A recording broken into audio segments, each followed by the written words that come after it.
both sides. Exactly. Most of the time, we are definitely expecting to see the other teams will want to target ban onto Oh My Venus, always hitting onto the S-dash, hitting on the digging. But this time, what we're looking out for is the very generic bans from Blacklist International, where they always take out the Kaja and the Franco. Those are the two main heroes that can actually say something with this Ube. But honestly, for Blacklist International, we've seen this, I think, 3 games in a row up against Toda. Fredrin being heavily prioritized, and with, Wise playing the Psycho Fredrin, as now we're calling him. I think it might just be a very good pick. It's a pretty flex as well for them. Yeah. Manji, what do you wanna see from Blacklist International overall? I think they can reserve the Diggy. Never mind. King of the devil. Well done. Well done. It's the devil's head, bro. Talk about negative synergy here. That's right. Yeah. Okay. FIMP. How do you deal with this? What do you think have they prepared? Personally, I think maybe FIMP might have taken a couple of pointers here. Wow, 103% pick and ban rate. That's a number I wasn't expecting. Yeah. But I was considering maybe as their final pick of the first phase, potentially looking at the Claude. It's one of the few heroes that has actually taken a game off Blacklist International. That's right. But there's a big straight up chance that Blacklist might pick it up since they're facing Eve and Glue. Yeah. That could be a potential. But yeah, what else do you think the Blacklist International will answer this time? There is a very high chance that they will want to answer high ground to high ground, getting a Fasa onto into their mix. In the meantime, getting a couple, probably just prioritizing a pick for Owl. Someone that can really hold on to the fight a little bit longer.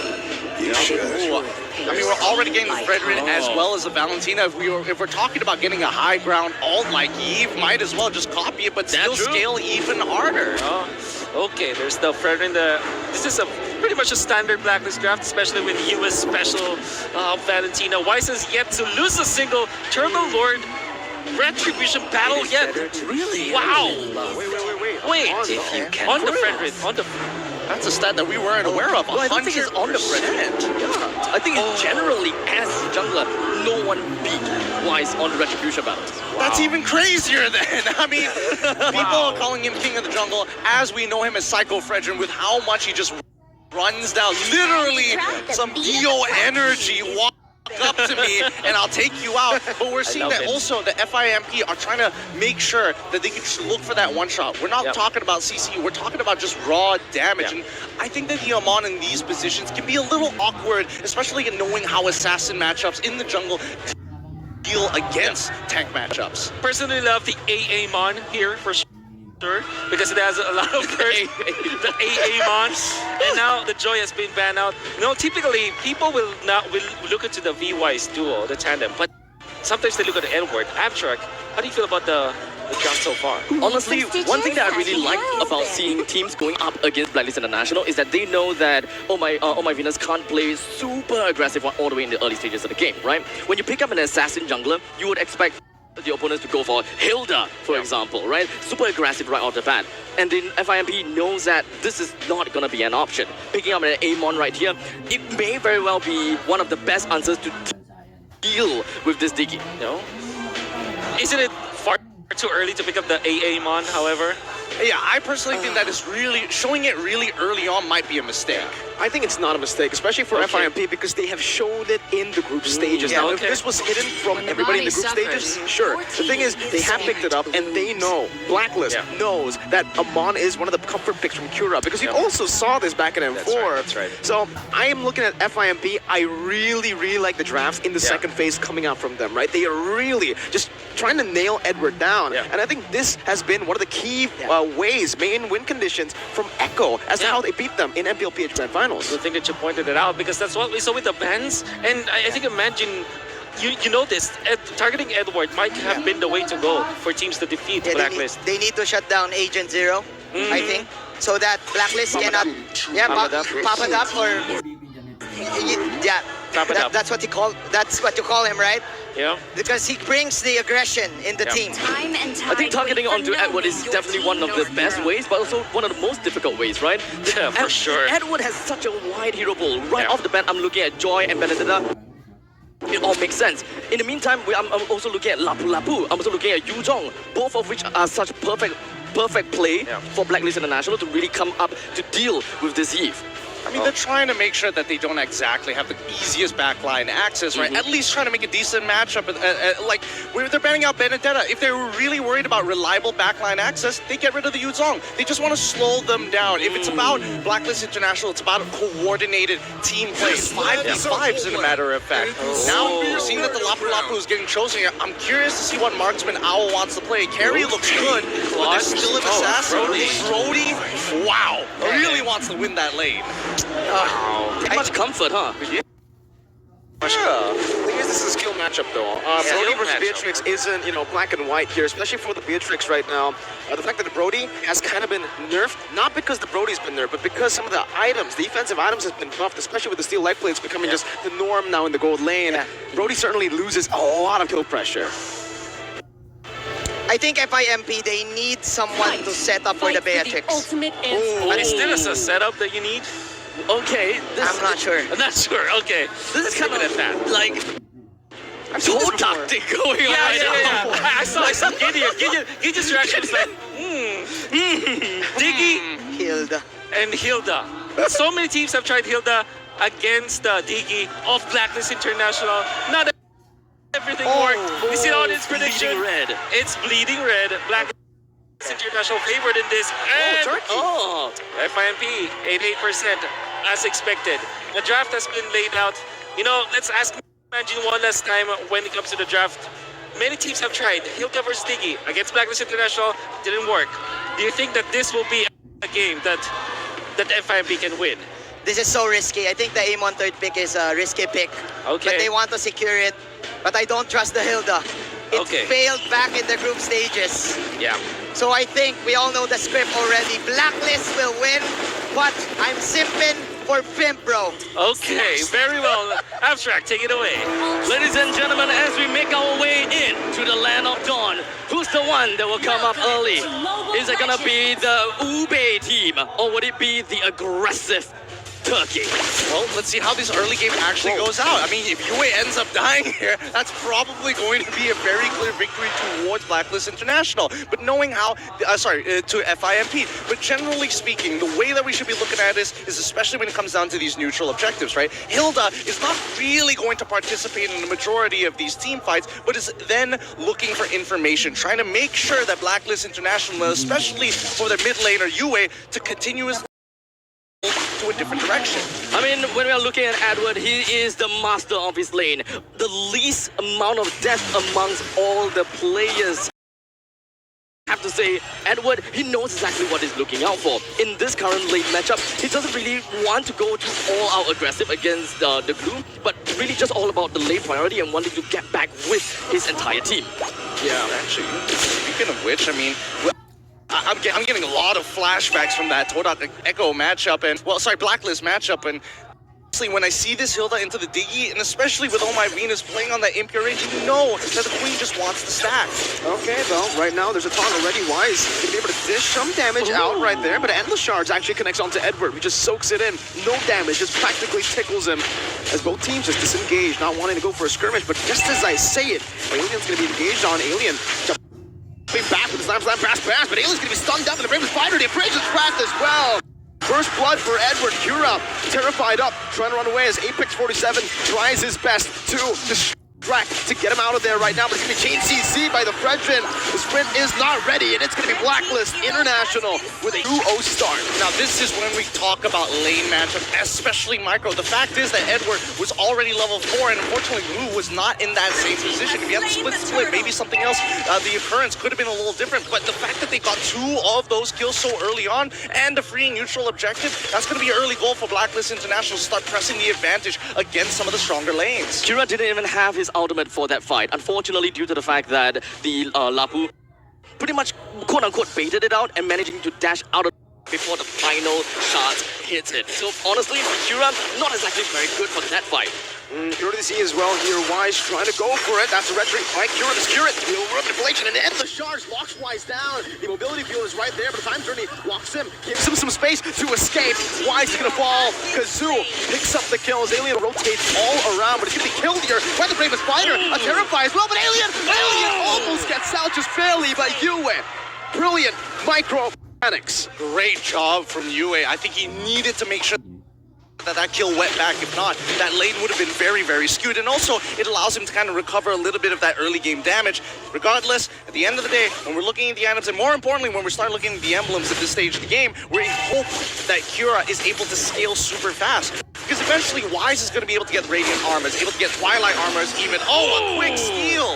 FIMP is still sticking over to their MO. With this lineup, they can afford to be playing very aggressively. Despite losing in the, or rather despite only having a 2-kill deficit, they still want to occupy the opponent's base as much as possible. They still want to inhibit the control of Wise as the main frontliner. Especially the fact that they were able to burn a battle spell, a very important one at that as well. Venus, the way he was able to utilize this Diggy up against Todak was getting in the right places at the right time with the flicker. Now, Turtle's gonna be spawning, and that flicker is going to be on cooldown. So the clutch is disabled on this car, but at the end of the day, Oh My Venus just has to position a little bit more dangerously, right? Alien's totally fine. He's come to a point in the game where it's not Wow, Kira even doesn't deal enough damage to take Venus down. Time Journey pop, the shielding is enough to get him out of there as Kira tries his best to start this turtle. Retribution not available for Wise, but it is for Kira. But it seems like Fireflux and Pivot have that right now. AP47 is hunting Venus down. But it's gonna be locked down, forced to use the sprint. It might just be a free kill over, and it will. The time bomb, the alarm bomb in the bush. This finds the kill back, and it's Blacklist once again with that lead. You know, Apex 47 wanted to go super aggressive, and we talked about the fact that Apex 47 is not afraid. In fact, the whole entire FIMP seems like they're not afraid. And the charge, you may need to be afraid as Edward jumps in on their turret. Kira is able to utilize the invisibility, and here Wise will pick up that retribution onto the turtle. Neutral objective so far going all the way to Blacklist International. Kira's got to be real careful there. He should not have flipped that at all. The fact that he went back into greed out one auto attack nearly costed him his life. I think that's going to stick with him for now. In terms of item power spike, we are seeing the dominance ice as well as the Ice Queen's one coming out of a Causeway. So it's going to help him really start chasing. But again, we're looking for that opening from FIMP. I think that's a very fine line between, you know, respecting the opponents and being aggressive, right? Because FIMP, I don't know where they are threading right now. They would want to squeeze a little bit of hits in, they would want to really overextend themselves, but somehow they're not punished. Oh, Kira is being punished though. While you say that, Edward and Wise were able to just invade in the jungle. Now Apex 47, he might be a Hilda, but with those stacks in, Owl might just be able to slay him without the torn apart memory. That's a lot of damage from the Brody in the 5th minute of the game. Completely snowballing, 7-1. Yeah, they knew this rotation was going to happen. They already initiated one of their own, make sure that they are on the top side of the map. But you don't want to see this because it feels like right now, FIMP, whatever they do, they seem to almost be making the blunder, right? But Blacklist are the ones who are increasing the tempo. They are the ones, especially with Psycho Fredrin, really pushing the pace. The ball is really working very well from the side of BLACKLIST International, right?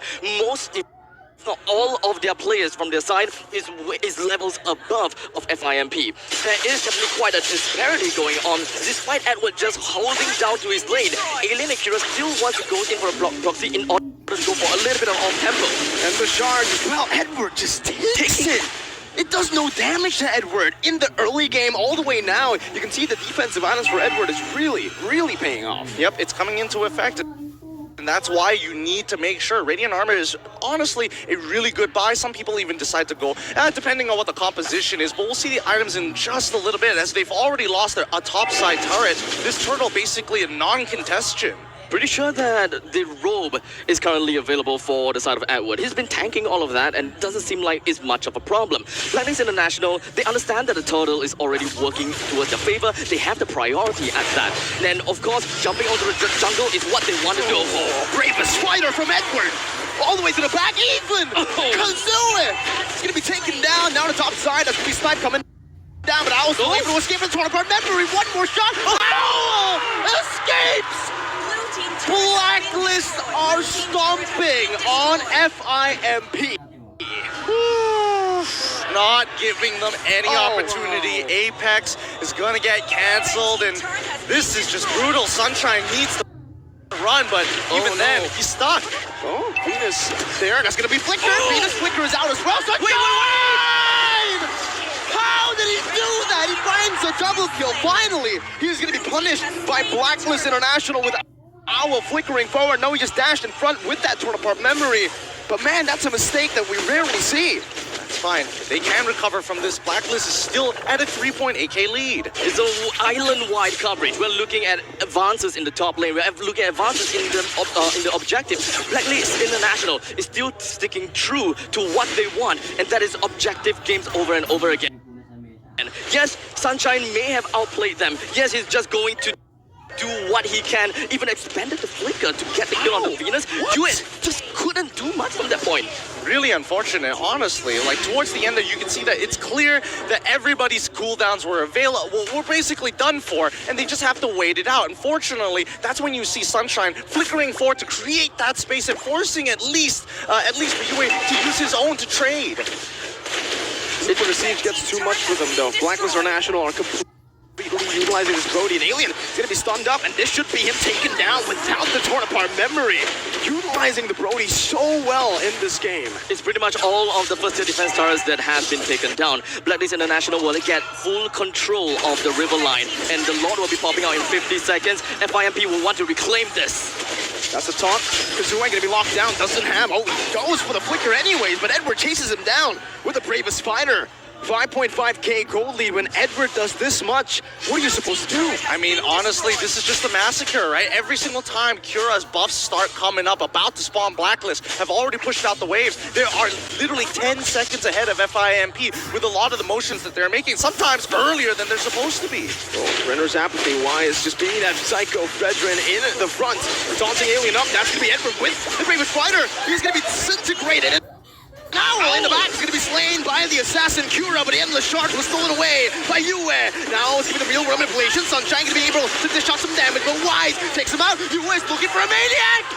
Yue, he got it. A maniac, a savage is waiting in the base, but Kazooie, he's going to be denying it away from Yue. Yep, can't do any more than that. Maniacs is all we're getting here at MSC. So close to Savages, but no way to secure that pie. Now, as we look at this game, I think FIMP, unfortunately, yes, that was the correct motion. Cura is looking for that backline, looking to one-shot Owl as quickly as possible. But even then, the trades are so efficient. And with how the early game was actually played by BLACKLIST International, they maintained their lead. Even if they were at a 2k lead, it would only give them, what, 1,500 gold? Let's look at the replay one more time, because as we see Cura finding the angle on the left side of the map and even getting the flicker out of Owl, he one-shots it, but he's so out of position that there's nothing much they can really do. And as FIMP looking to trade back, they are behind. They are so far behind, in fact. It's really unfortunate that Beatrix thought that he would be safe within the RWM, and I totally understand, right? You brought down the win condition on the side of BLACKLIST International. There's not going to be a lot of threat. But one thing that FIMP forgot is the fact that there is a 7k deficit. And the fact that Yue can just steal the Endless Shards. You want to burst me? Nah, if I'm ahead, I'm bursting your team. One-shot me, one-shot you. Doesn't matter who's going to go down first. This inhibitor's mine. An eye for an eye for 2 for a 2. FIMP is ready to defend this as much as they can, as Alien is just going to be getting shot. Oh, they can't even defend. Edward! He gets a 2-man stun, and Yue follows it up instantly in the back, finding a double kill as RWM comes down to lock Apex 47. Owl, one more shot, but Apex is able to escape that real world manipulation from Kazooie. That's the only thing that can stop them in a way. He's coming down as he's able to actually immobilize it. But look at the damage coming from Owl, melting down Apex 47 like it's nothing. Now it's Endless Charge doing nothing to Wise. He walks back up. Cura's looking for a kill right now. He jumps in, but it's a fade! It's a fade, and it's a time journey to lock him up. 11 minutes is all BLACKLIST needs. First against Todak, now against Fireflux. Impunity. Great cleanup overall, efficient trades, and the best part, their communication still in tip-top shape. Not absolutely necessary, not at all, but they did it anyways. I gotta have to say, US IMU, that uptime, it's constantly coming out. Eternal Shards or RWM, these ultimates are always so crucial to these team fights, and he's not holding the